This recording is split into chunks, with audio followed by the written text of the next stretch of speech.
Cristian, este es el segundo año de este Congreso de Innovación Láctea que tiene a vos y a un grupo de gente como principales protagonistas, impulsores, pero lo más interesante es saber cómo nace esta idea.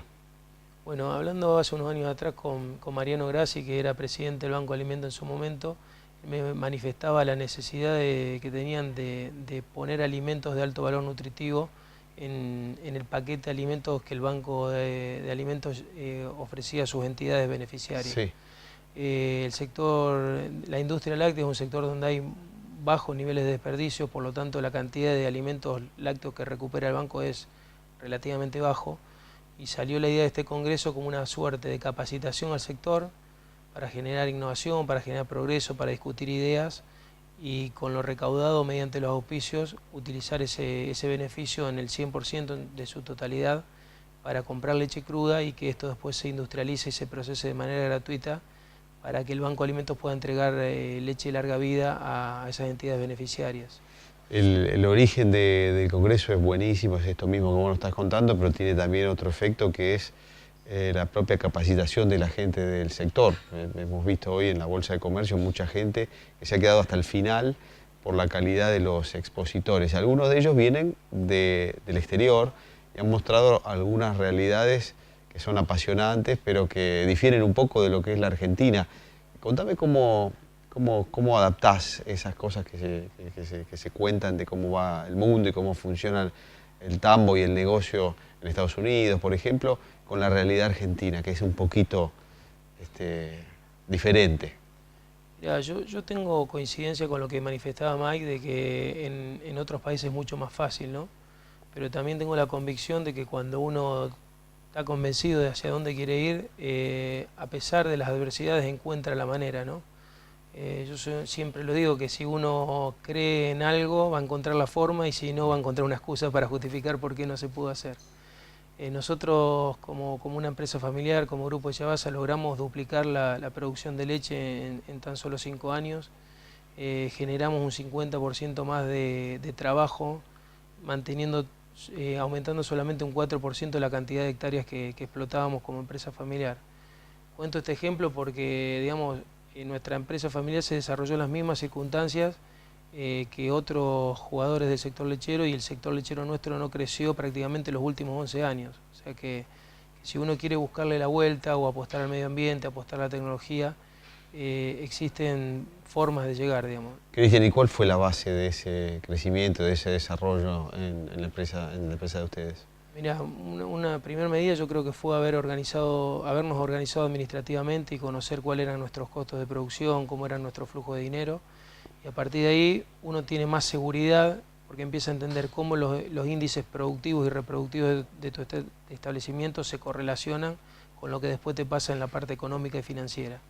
Cuando uno entiende eso y tiene los argumentos de explicar a una entidad financiera de por qué va a hacer una inversión y cómo la va a repagar, puede tener acceso a créditos por ahí a tasas blandas, que son las que permiten, digamos, generar este tipo de emprendimientos, ¿no?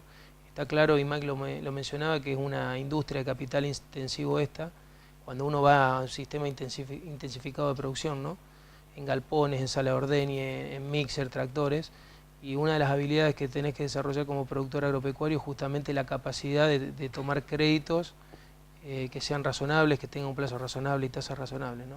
Una de las habilidades que tuvimos que desarrollar como empresa familiar, que era algo que habitualmente no hacíamos, digamos, o no es un sector donde la mayoría de los productores nos sentimos cómodos, ¿no? De llevar números, de tener registros, de presentar documentación a los bancos. Cristian, ¿es inevitable la concentración en el sector? Yo creo que sí, si vos te pones a ver, la mayoría de los sectores de producción de alimentos van hacia ese camino. Hay un tema de economías de escala, hay una cuestión también de que esas mismas escalas se necesitan para tener acceso a determinadas tecnologías que si no te vas modernizando y no vas accediendo a ellas, lamentablemente esto evoluciona tan rápido. Hoy en la charla de genómica hablaban, por ejemplo, lo que antes llevaba 5 años para tener un avance de una generación genética, un avance generacional. Correcto. Hoy se logra en tan solo 1 año y medio con la genómica. Porque cuando nace una ternera y le sacan un pelo, ya saben con un 80% de confiabilidad cuánto va a mejorar en leche, cuánto en salud de ese animal. Si vos no tenés hoy la escala para usar toros genómicos, por ejemplo, o genotipar tus hembras de tu rodeo, o hacer fecundación in vitro, cada vez vas quedando más lejos de los niveles de eficiencia de los que van liderando en el sector. ¿Cuál es el peso ponderado de la gente, del animal y su entorno, de la ciencia y de la tecnología en este negocio? Hoy, bueno, antes era de una manera, pero ¿cómo es hoy y cómo va a ser en los próximos años? Yo tengo una gran coincidencia con lo que manifestaba Francisco antes, digamos. Las empresas son la gente, son las personas que trabajan dentro. Lo que la tecnología permite es potenciarlos a ellos y fundamentalmente quitarlos de tareas que son rutinarias, son automatizables, y enfocarlos a poder interpretar toda la información que la tecnología genera. Lo que ahí necesitas, digamos, es tener la capacidad como dueño o gerente de esa empresa de poder venderle la tecnología a tus empleados, ¿no? A nosotros nos pasaba, por ejemplo, cuando incorporamos collares que miden la actividad irrúmida de los animales, que teníamos que explicarle a la persona que antes iba a campo a ver ese animal para diagnosticar si estaba como para inseminarlo o no, de que hoy en día la gestión que tenía que hacer era en una computadora y que esa herramienta que le estábamos poniendo era más eficiente o hacía más eficiente el trabajo que ellos hacían antes, porque no solo sabía si una vaca estaba en celo o no, sino sabía exactamente en qué momento hizo el pico de celo, cuánto fue la intensidad y por lo tanto cuánto tiempo tenía que esperar para tener el mejor éxito de que ese animal quede preñado. Y es un cambio muy grande, digamos, el que se le genera a ese empleado, porque la primera reacción que él tiene dice, che, si esta tecnología es mucho mejor que yo me voy a quedar sin trabajo.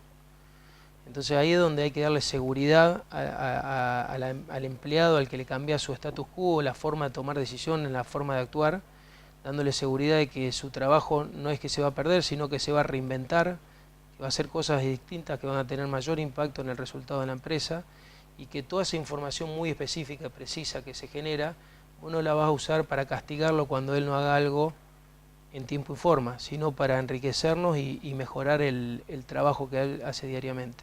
Claro. Esta tecnología, todos estos sensores que hay hoy en día, permiten tener información de la que vos quieras y con mucha precisión. Entonces vos podés saber, por ejemplo, si tenía que inseminarlo a las 15 horas y las inseminó a las 17, si había 10 animales para inseminar y se inseminó solamente 8, si teníamos que empezar a ordeñar a las 10 de la noche y empezaron a las 10 y 10. Entonces si vos empezás a buscar los errores para castigar al personal, ahí es donde la tecnología se transforma en enemiga y empiezan a boicotearla porque la quieren expulsar, digamos, porque se sienten amenazados.